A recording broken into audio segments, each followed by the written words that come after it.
March 31st, Daily Devotional, Lift 'em Up by Ellen G. White.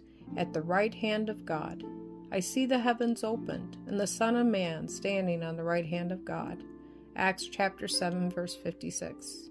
Stephen, the foremost of the 7 deacons, was a man of deep piety and broad faith. As the priests and rulers saw the power that attended the preaching of Stephen, they were filled with bitter hatred. Instead of yielding to the evidence that he presented, they determined to silence his voice by putting him to death. The priests and rulers could not prevail against the clear, calm wisdom of Stephen. They determined to make an example of him, and while they thus satisfied their revengeful hatred, prevent others through fear from adopting his belief, witnesses were hired to bear false testimony that they had heard him speak blasphemous words against the temple and the law.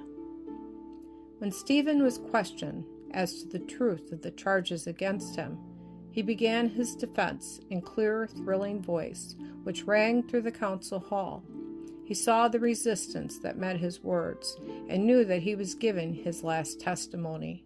When he connected Christ with the prophecies and spoke as he did of the temple, the priest, pretending to be horror-stricken, rent his robe.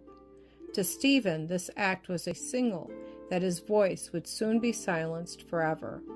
Although in the midst of his sermon he abruptly concluded it, the prisoner read his fate in the cruel faces about him, but he did not waver. The fear of death was gone. The engaged priests and the excited mob had no terror for him. The scene before him faded from his vision.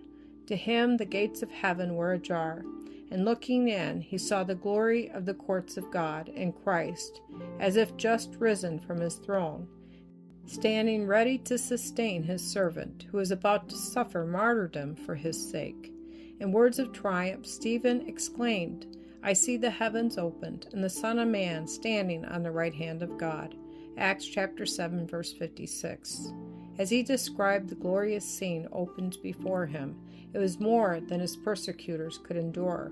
Stopping their ears that they might not hear his words, and uttering loud cries, they ran furiously upon him with one accord. And they stoned Stephen, calling upon God and saying, Lord Jesus, receive my spirit. And he kneeled down and cried with a loud voice, Lord, lay not this sin to their charge. And when he had said this, he fell asleep. Acts chapter 7, verses 59 and 60.